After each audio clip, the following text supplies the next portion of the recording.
네, 목소리를 낼 수 없는 모든 존재들을 대신해서 외치겠습니다. 뉴 스크림! 안녕하세요. 뉴스크림 8번째 이야기 시작하겠습니다. 저는 한겨레 21 신다은입니다. 안녕하세요, 류서구입니다. 오늘 스튜디오에 한 분 반가운 얼굴 있으신데요. 이번에 한겨레 21로 오신 김한 기자 소개 한번 해주시겠어요? 네, 안녕하세요. 안 반가우신 분들도 계실 텐데 네, 이번에 한겨레 21 찌팀으로 옮긴 김한입니다. 김한 기자 저희 뉴스크림도 그동안 많이 보셨나요, 혹시? 많이 안 봤습니다. 네. 여기 오기 전에는 보셨죠? 뭐 보다 말다 했습니다. 네, 남의 방송 그렇게 네. 꼼꼼하게 보지 않습니다. 그렇군요. 원래는 김한 기자의 방송이 따로 있었는데 여기서 진행이 아니고 저희가 질문을 하는 게 저희도 어색해요. 네.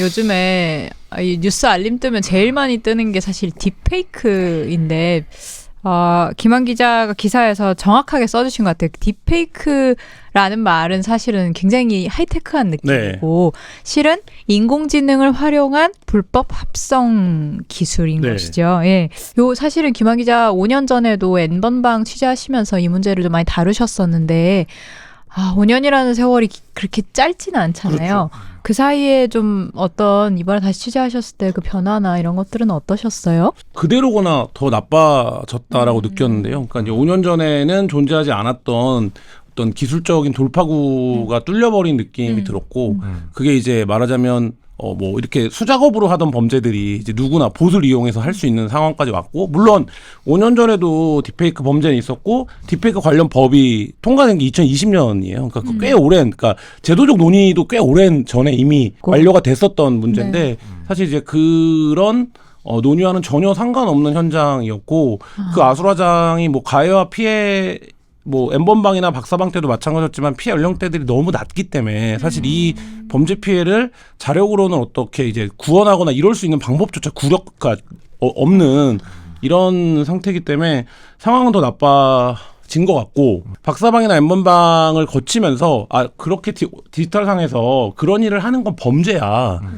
누구의 동의나 허락을 받지 않고 사진을 찍으면 안 돼. 그 사진을 찍은 걸 더군다나 유포해서는 안 돼. 뭐 이런 것들이 사회적인 합의로 이제 어느 정도 자리 잡았고 지금 이제 그런 교육들도 많이 이루어졌다라고 믿었는데 이 방에 모여 있는 사람들 그거 모르지 않는다는 거죠. 근데 그걸 모르지 않지만 여전히 그런 범죄를 공공연하게 다중을 상대로 아무 이유 없이 하고 있다. 이런 것들이 사실 좀 굉장히 좀 충격적인 일이죠. 그 사실 5년 전에는 박사, 조주빈, 뭐 갓갓, 문형욱 이런 사람들한테 좀 초점이 집중됐던 것 같은데 기사에도 나오지만 당시에도 딥페이크, 그러니까 불법 합성물 성범죄도 있었단 말이에요. 그때는 좀 어땠습니까? 지금이랑 비교하면? 그때는 이제 저희가 뭐 기사에도 썼지만 수사당국과 언론이 일정 정도 분명한 책임을 지는 모습을 보였지만 또 빠져나오기도 한 거거든요. 왜냐하면 그 이전까지 한 번도 이 디지털상에서 그런 성착취 관련된 범죄를 저지른 사람들을 엄벌해 본 적이 없었던 거예요. 그러니까 이제 그 엄벌의 경험을 사회적으로 갖는 게 굉장히 중요했고 그게 조주빈과 문형욱에 대해서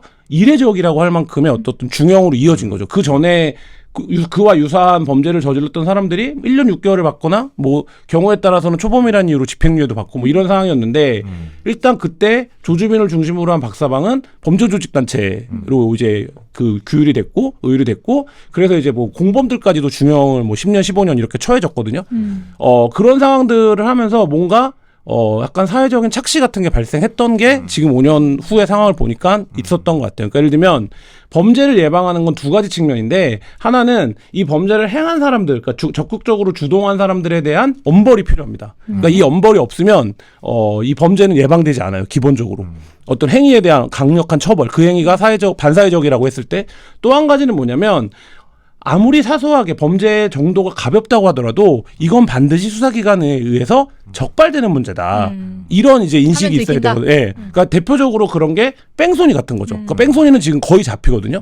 그리고 잡으면 중형에 처합니다. 그렇기 때문에 사람들이 교통사고를 내면 두려운 마음이 드는 게 다 그거지만 어쨌든 내가 이 사건 처리를 하지 않으면 더 큰 처벌을 받는다. 나는 잡힌다 이런 생각을 하거든요. 그러니까 이제 이 범죄를 그 두 가지 측면에서 모두 우리가 단죄를 했었어야 되는데 사실 이제 그 당시에 이 첫 번째 측면, 그러니까 예를 들면 이 범죄를 적극적으로 주도하고 가담한 이들에 대한 처벌을 하고 당시 그 방에 모여 있었던 사람들을 뭐 수만에서 수십만인데 이 사람들에게 최소한 경찰서에 와서 한번 안 잡으는 경험이라도 무슨 통지서라도 한번 받아보는 경험이라도 하게 해줬어야 사실 이 부분에 대해서 어떤 단절이나 이런 얘기를 우리가 할 수 있었을 텐데 사실 거기까지는 나아가지 못했던 거죠. 예. 그 관전자들은 그냥 관전자로 남고 끝난 거네요. 사실은 그렇죠. 그 난리통 그러니까 예를 들면 속에서도. 그때도 이례적으로 그 방에 있었던 사람들 중에 예를 들면 유료로 구매한 사람이라든지 이런 사람들, 그러니까 예를 들면 그 이전에 소란의 사건이라든지 여러 가지 다른 이제 그 사건들에서는 사실 이제 그런 사람들까지 처벌하면 그걸 다 어떻게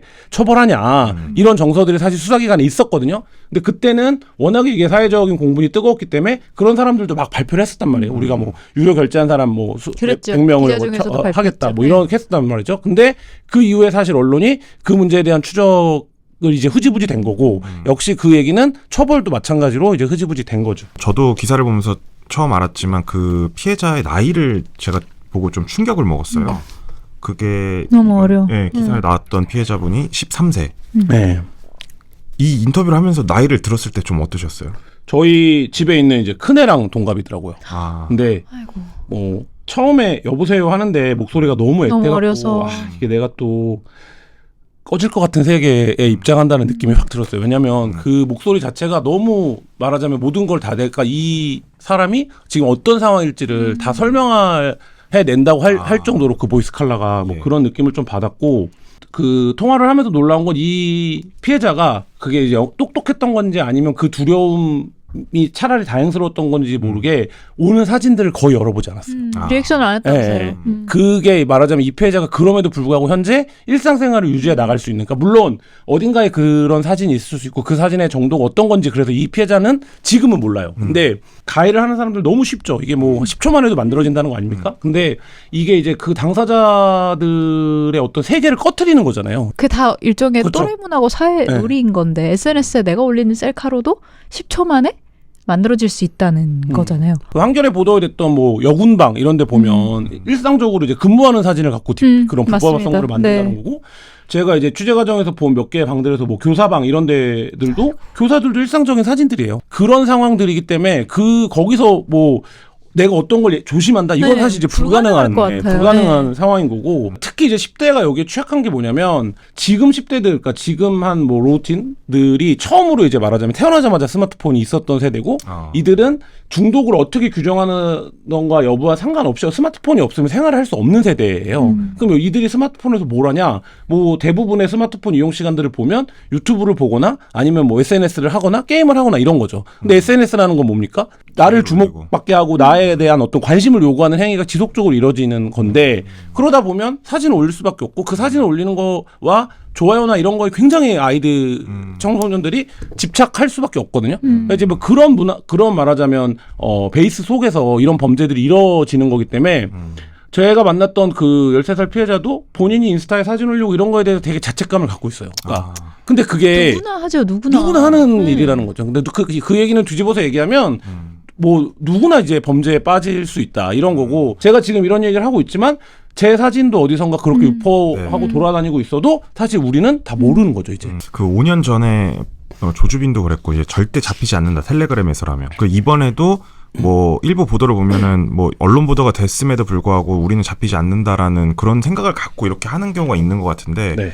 이거 한 명 한 명 추적이 다 가능합니까? 경찰이 의지를 가지면 저는 다 잡는다고 봅니다. 그러니까 조주빈 지금 텔레그램이라고 하는 플랫폼을 기반으로 한 수사에 대한 어떤 노하우들도 어쨌든 많이 쌓였죠. 많이 쌓여 있고 그 부분에 대한 사이버 범죄에 대해서 어쨌든 지난 세월 동안 투자해 온 것들도 있기 때문에 의지를 가지면 다 잡을 수는 있다고 보는데, 문제는 그 의지라는 게 경찰의 개인의 정의감이 아니라 이거에 얼마나 재원이 투여되고 그다음에 이거에 얼마나 많은 시간이 주어지고 이 사건을 얼마나 국가적으로 중요하게 보느냐가 결국 의지거든요. 네. 사실 이제 그 부분이 끝까지 작동할 거냐, 이 부분에서는 뭐 말하고 있는 저도 듣고 있는 여러분도 회의적인 것처럼, 그러니까 이 방에 있는 사람들이 말하는 건 이런 거예요. 한국 사회는 떠들썩하다 말겠지. 근데 나 여기서 탈퇴하고 방폭파하지? 한국 경찰은 이걸 일일이 쫓아다니면서 잡지 않아. 이 확신이 있는 거거든요. 근데 이 고리를 끊어내지 못하면 지금 당장 100명을 잡든 200명을 잡든 300명을 잡든 이게 중요한 게 아니라 어떤 플랫폼이 됐건 이 문제는 다시 창궐할 수밖에 없다, 이런 생각이 듭니다. 말하자면 텔레그램은 안 잡혀 라는 믿음은 깨졌지만 텔레그램으로 잡혀도 나까지 잡진 않아 그쵸, 라는 그거죠. 믿음을 우리가 깨지 못하고 있군요. 범죄자들의 이 믿음을. 범죄, 이게 너무 만연한 문제고 이 만연한 문제에 있어서 내가 하고 있는 건 그냥 정말 n분의 1이야. n분의 1의 범죄를 내가 하는 건데 경찰이 이걸 조각모음 하듯이 다 모아갖고 이거를 100으로 만들지 않아. 그러니까 어쨌든 어떤 애들이 잡히겠지. 그러면 사회적인 관심도 식을 거고 이거에 대한 경찰의 수사나 이런 부분들도 달라질 거기 때문에 그러면 난 잡히지 않는 거니까 나는 그러면 그때까지 있고 숨죽여 있다가 또 이걸 하면 되지. 이 심리고 지금은 조금 달라지긴 했습니다만 5년 전만 하더라도 디지털 성범죄가 수사가 필요한 인력 인풋 대비 아웃풋이 안 나오는 수사라고 했어요. 왜냐하면 잡아 막 몇 개월씩 잠복해야 되거든요. 그러니까 조주빈 같은 경우도 한 5개월 잠복이 필요했던 거 아닙니까? 검거하는 데까지.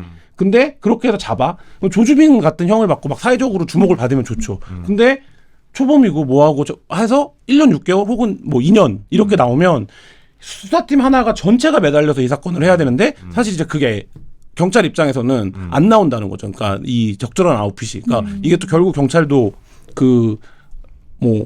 어떤 일을 우선시를 두고 할 수밖에 없는 거잖아요. 사건이 뭐 수도 없이 많으니까. 지금 보면 경찰이 이거 제도적으로 수사력을 제대로 투입하지 않고 그다음에 수사력을 투입하더라도 초범인 경우 이렇게 뭐 1년 6개월이나 처벌이 낮을 경우에 탄력이 붙지 않는다. 이런 것들을 말씀해 주셨는데 이거 외에 그러니까 텔레그램 사건이 5년이 지났는데도 또 이렇게 계속 이런 범죄가 일어나는 이유가 또 뭐가 있을까요? 기본적으로 우리 사회가 이제 그거를 범죄다. 그러니까 예를 들면 인터넷이 생긴 이래 그런 일은 계속 있어왔던 거 아니냐. 이 인식이 굉장히 강하게 있죠. 그러니까 예를 들면 이번 국면에서도 보도가 됐지만 4년 전에 이 이제 불법 합성물 관련된 입법을 할 때도 그 입법을 하는 당사자들이 모여서 그런 얘기를 했다는 거 아닙니까?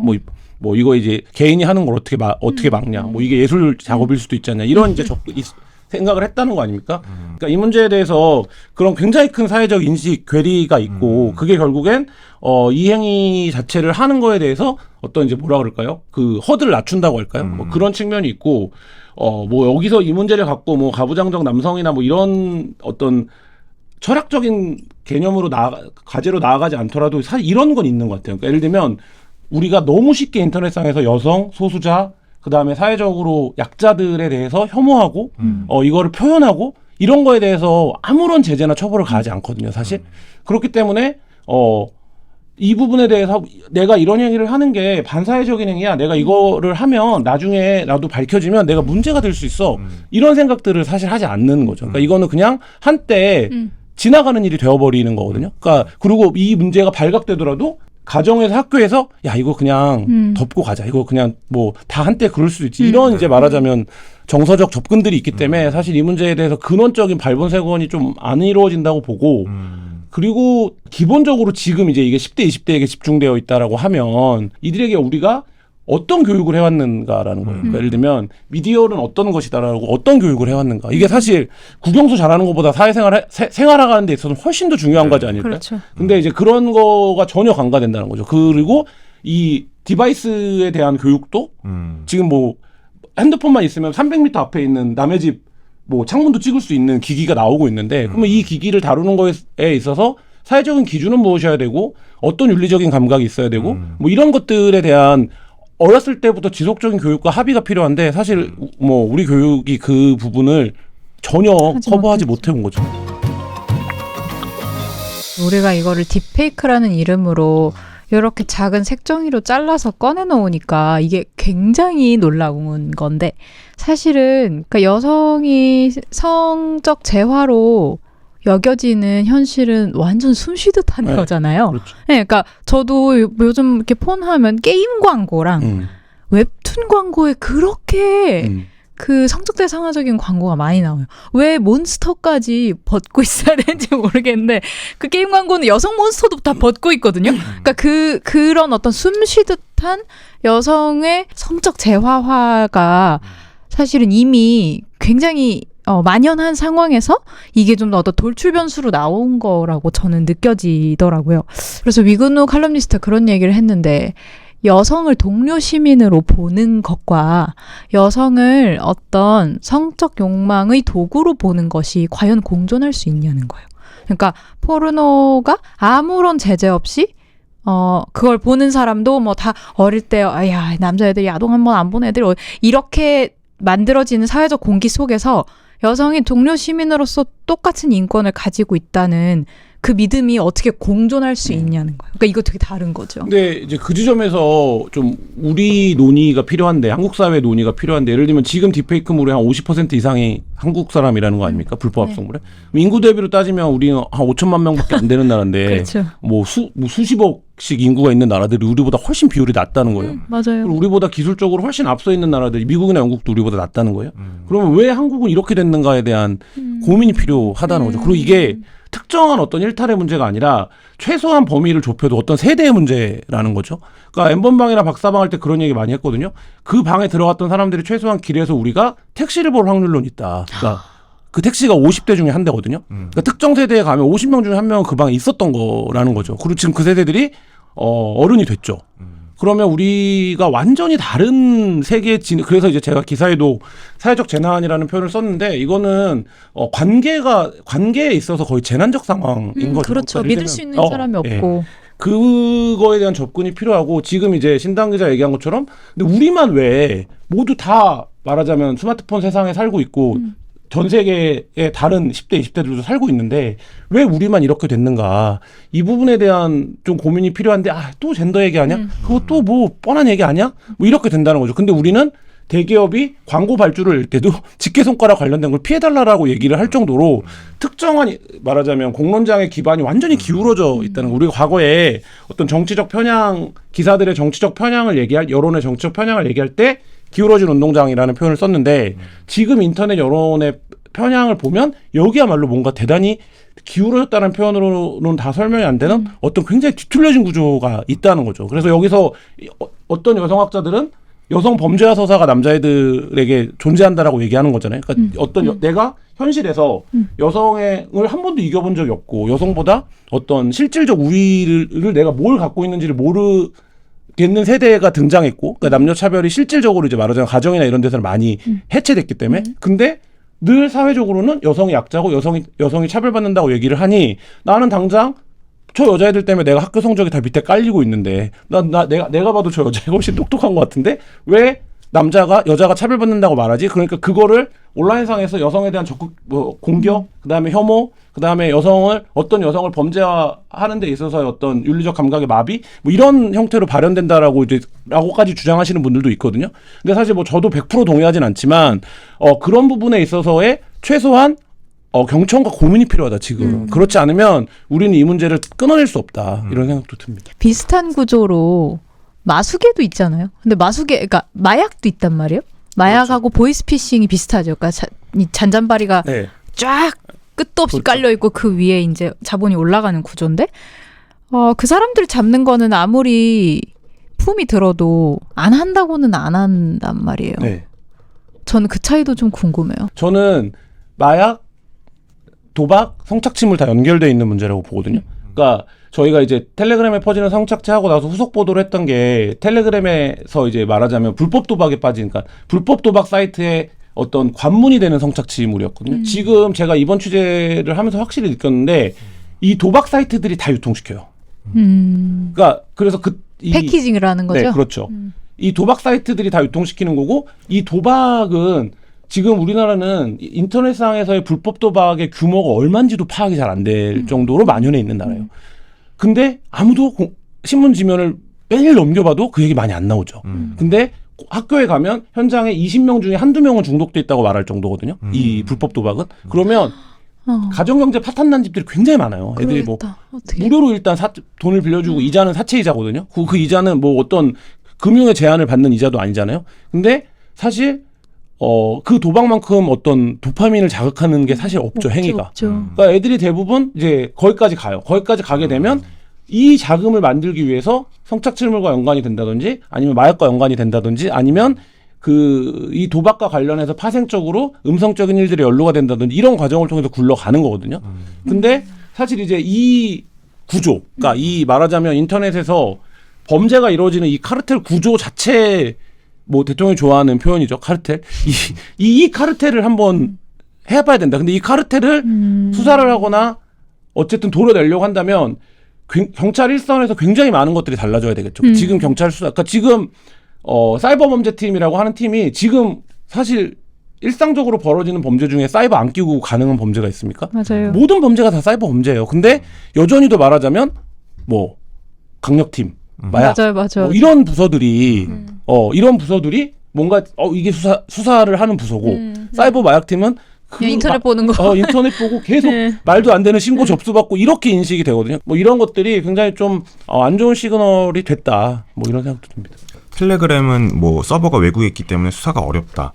뭐 이런 것도 있는데 지금은 이게 불법 성착취물, 불법 그 합성물 문제가 우리나라만 아니라 해외에서도 이뤄지고 있는 범죄들인데 이거 텔레그램 수사가 가능한지도 궁금하고 그다음에 텔레그램이 없어진다고 하면 해결될 문제인지도 궁금하거든요.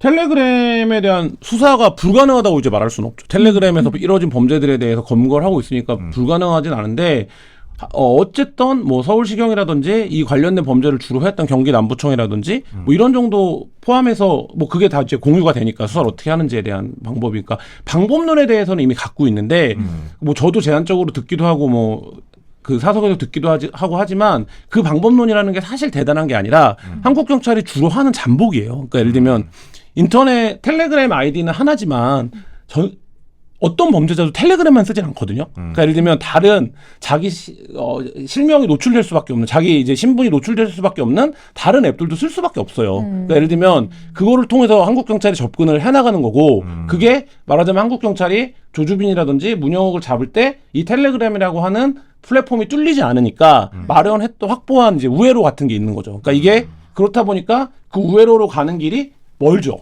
만약에 텔레그램이 카카오톡처럼 바로 뭐 드러나면 이렇게 내주면 금방 잡을 수 있을 텐데, 그러니까 사실 이제 그런 과정들인데 그래서 제가 아까 말한 대로 의지라는 문제를 얘기한 거고 오늘 텔레그램 CEO가 뭐 그런 얘기를 했다고 해요. 뭐 0.01%의 불법 때문에 자유로운 소통이 안 되면 안 된다는 취지의 말을 한 것 같은데 저는 그 0.01%의 불법이 어떤 겁니까? 지금 이런 성착취? 그리고 이제 유럽에서는 마약이 제일 큰 문제죠. 텔레그램을 통해서 유통되는. 그리고 중동에서는 어떤 사람들입니까? 테러리스트들이 모이는 거거든요. 미국에서도 마찬가지로 이런 유들이란 말이죠. 근데 저는 그러면 국제적으로 좀 합의할 수 있지 않나. 저는 그리고 최소한 한국에서는 퇴출시키는 논의를 해야 된다. 그러니까 왜냐하면 좀 거슬러 올라가면 지난 10수년 동안 한국 정부가 한국 수사기관이 글로벌 플랫폼과의 어떤 관계에서 이긴 적이 한 번도 없어요. 그러니까 유튜브 제재할 때도 마찬가지죠. 뭐 마찬가지예요. 그러면 이게 이제 풍선 효과처럼 어떻게 됩니까?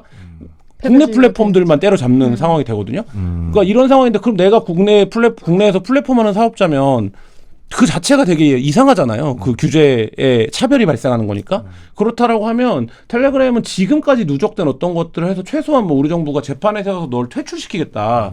이런 정도까지는 가져야 되지 않나 이런 생각은 듭니다. 어쨌든 8월 달에 불법 성착취물, 그러니까 불법 합성물 문제가 드러나고 나서 정부에서도 어떻게 긴급하게 대응도 내놓고 있고 학교, 왜냐면 대부분 피해자들이 보니까 또 10대들이 많은데 이 지금 내놓고 있는 뭐 정부나 교육청의 대책들이 실효성이 있나요? 처음에 이게 막 보도가 되고 뭐 인하대를 중심으로 한 사건들 뭐 서울대 뭐 등등등 보도가 되고 나서 거의 한 달여가 지났단 말이에요. 그래서 중학생 2명이 이거 안 되겠다 해갖고 너무 간단한 코딩으로 지도를 만들었단 말이에요. 네. 근데 그러고 나서 그 다음날 서울시 교육청이 일선 학교들에 그 긴급 스쿨벨을 발송을 합니다. 그러니까 뭐 그 긴급 스쿨벨을 5일 전에 발송했다고 문제가 달라지냐 이런 건 당연히 아니지만 교육청이 이 문제의 심각성을 인지하는 거가 한참 늦어버렸다는 거죠. 문제를 인지하는 게 늦어버리면 어떻게 됩니까? 이 문제에 대한 해법을 찾는데도 오래 걸리게 돼요. 그러니까 사실 사람들은 뭔가 방법이 나오지 않으니까 다 그냥 개인적으로 인스타 내리고 뭐하고 하는데 저희 애가 중1이고 남자인데 인스타 보면 한 절반 정도가 이제 프로필이 없어요. 그러니까 이 얘기는 뭐냐면 대통령이 그토록 강조하는 자유와 민주주의가 굉장히 일선 레벨에서 위협적으로 느껴지고 있는 거예요. 그게 문제가 발생했다고 느끼고 있다는 거거든요.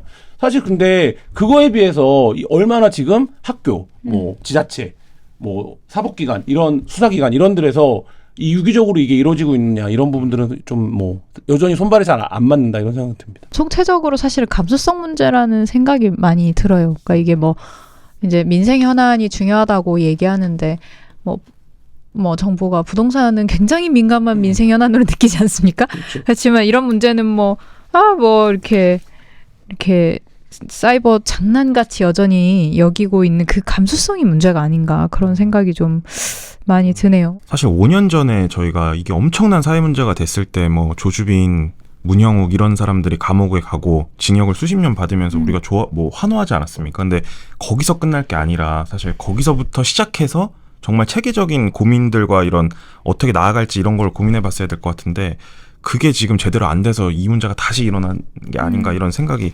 듭니다. 김한 기자 앞으로 이 관련 내용 또 계속 더 취재하시는 거죠? 5년 전에 텔레그램에 퍼지는 성착취 기사를 쓰면서 이제 많이 했던 얘기 중에 하나가 누가 이 기록을 남겨두어야 한다. 그래서 우리가 한 10년, 20년 후에 조주빈 잡히기 전입니다. 10년, 20년 후에 술자리 같은 데서 농담으로 야, 너 그때 그 방에 있었어? 나도 있었는데. 이런 말은 못하게. 그런 상황은 막아야 되지 않냐라는 생각을 되게 많이 했었거든요. 그러니까 여전히 지금도 유서구 기자 얘기한 것처럼 이게 이제 뭐 언제 끝날지 모르는 말하자면 지옥문에 우리가 들어와 있는 것인지도 모르죠. 그 기술과 사회문화적 인식이 바뀌지 않는다면 그럼에도 불구하고 이 문제를 기록해 두는 것 이게 문제라고 지적해 두는 것 이게 굉장히 중요한 일이다라는 생각이 들고 제가 만났던 그 13살 피해자도 어른한테 아무도 말을 못했다. 어른한테 말을 하는 게 구원이 될 수 있어야 되거든요. 주변 어른에 누가 얘기하면 내가 이 지옥 같은 상황에서 건져줄 수 있을 거야. 라고 해야 되는데 이제 그게 안 되는 거예요. 한국 사회는. 그러니까 이 가장 두려운 게 뭡니까? 가장 가까운 주변 어른이 알게 되는 거잖아요. 얘가 이 상황이. 그러니까 여전히 이제 5년 전에도 그 얘기를 했었습니다만 이제 그 상황을 바꿔낼 수 있는 거 이게 좀 필요하다라는 생각 계속 합니다.